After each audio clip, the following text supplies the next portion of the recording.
Welcome back YouTube, Tum here with Storm today. A while ago we put on a video on some basic Omoplata stuff. Yeah, you can check it out here, but there's more to it. We're going to show you some Omoplata follow-ups. Yeah, we also have a video on Omoplata counters, escapes, etc, etc. Be sure to check it out. We're going to do some follow-up submission attacks. Yeah, let's just get to it. Let's...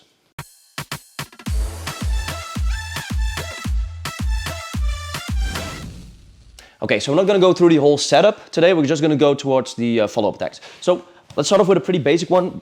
Not going to cover this too much. It's pretty well known. I work towards my Omoplata, yeah. And as soon as my opponent starts to posture back into me, I switch up with a basic triangle, yeah. It doesn't matter if his hand is still behind me. Yep, like so. We've covered this in different triangle videos. Just get my fist in, pressure, yeah, and switch up with some attacks.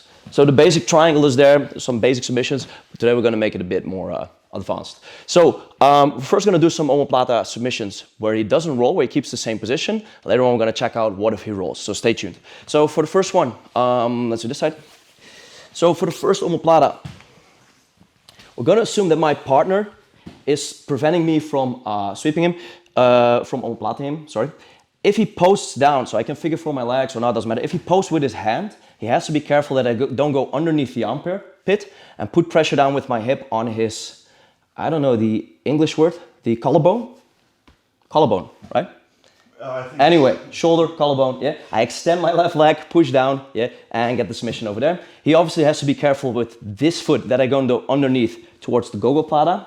But with the figure 4 configuration, I'll go underneath his armpit, stretch, and get the submission over there. Now, a second one, which I really like, is as soon as I go for the Omoplata, and my opponent tries to move his hips away from me. So like so. In this case, I'm going to put my shin down to the mat. So I scoop out a little bit. I don't have to figure 4 my legs. I put my hands on the mat. If I'm still laying on my back, so I go for the Omoplata, I'm laying on my back, and he starts moving his hip away, I sit up. So I use my hands, I sit up, and I bring my shin on top of his shoulder and push it down to the mat completely, like so. Yeah? Now, my shin is on top of his shoulder. My secondary leg is going to reach over. Whilst doing so, my hands are no longer needed to sit up. I can control his wrist. Yeah? I can use 2 hands or just 1 hand for now. I go over and I either put the foot on the hip if there's no space or weave it through, like so. I can even weave it through all the way across his torso, so you can see it coming out up on the opposite side. Doesn't really matter. Now I grab control of the wrist with 2 hands and I just lift his elbow to get the armbar there. Yeah? If I have my leg just posted on his hip, now it's important that I push my shin down. So the Velcro is actually going to be my shin. I push it down to the mat, put my foot on the hip, or just put it across his leg, or just weave it in neat. Doesn't matter. I get control of the wrist and get the armbar. Yeah? Check out where his elbow is. You can see it's pretty hard to imagine an armbar here because his elbow is pretty far from my hip. But trust me, it's a pretty neat armbar. So control, post up, go over, weave in, and bridge. If he rolls now, it's a big adjustment for him and pretty small one for me to just finish the armbar here. So because this one's pretty hard, let's check it out one more time. I'm gonna go for the Omoplata. So I'm laying down, got my legs configured or not. I'm trying to sit up and he immediately starts getting his head towards me and moving away. He doesn't come that close that I can triangle him. So I sit up, bring my shin on his shoulder, use my hands to hip out. Yeah? I make a slight AB out and I push my shin down to the mat. Okay? Now my secondary leg goes over, pushes on his hip or reaches through or reaches all the way through. I grab his wrist, preferably with 2 hands. I can just do it with 1 hand as well. Grab with 2 hands and lift there for the armbar. Yeah? Pretty sweet submission. Now all of these were before he rolls down. There's one more thing. We talked about the arm. Now I'm going to talk about him posting on the leg. Now if you've seen our Omoplata escape series, if he posts with his leg all the way forward, yeah, it's pretty nice because it's now hard for me to get him face down to the mat. If so, I figure 4 my legs, I AB out and I reach all the way across to get this leg here. Now we get the same thing as we had with the arm in the armpit, yeah, and I push my hips down there to get the submission. Okay? Same thing applies if he now wants to roll forward. He's pretty stuck, bring my hip in, finish from there. Now all of these follow-up attacks, yeah, depending on what he does with his arm, leg, or posturing, getting his hip out, yeah, they all need Storm to be still on his knees. If he starts to roll, we're going to check out some different submissions. Now we're going to do a basic one first. Let's do the other side again. I'm going to do a basic one first if Storm rolls. So it should be a little bit back. Yeah. So go for the Omoplata. As soon as my opponent rolls and I cannot catch his hip, I bring my knee to the outside and I switch my own hip, like so. I keep his forearm caught between my hip. I bring my shin in to his biceps, lean forward, bridge my hips, and get the bicep slicer. So what's actually making the bicep slicer is his hand is caught on my hip, and my shin is all the way across his bicep. Yeah? I lean forward, I bring this knee out.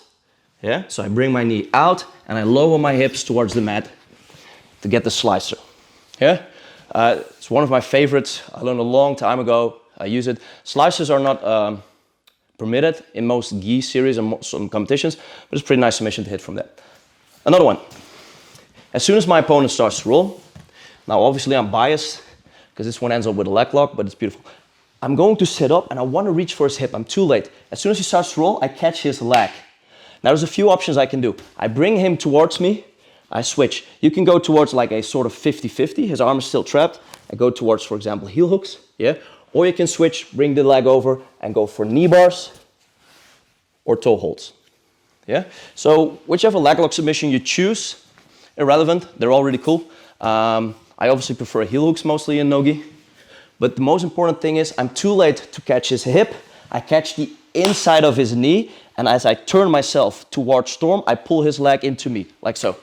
His arm is still trapped, so it's pretty hard to get this leg out. I usually throw this one over and go for like a 50-50 or an inside leg lock, yeah? Or I put this one in, throw this one over, with or without his arm, I don't really care. Yeah, and we end up in like a cross ashi, so get the arm up please, yeah?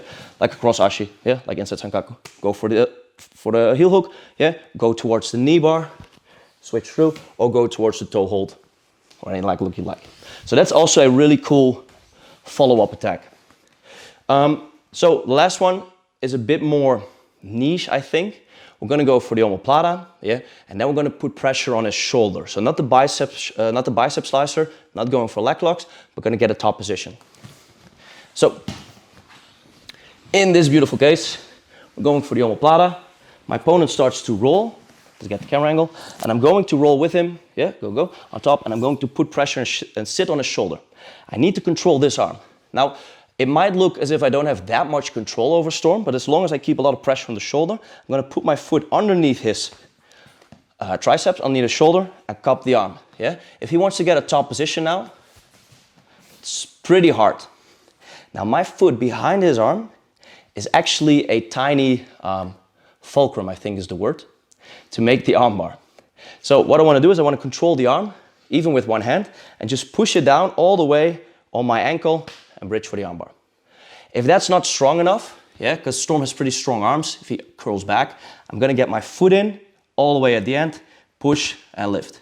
Now this armbar is pretty niche, as I told you before. It's cute, it's nice to hit in the gym, but I wouldn't go for this in competition.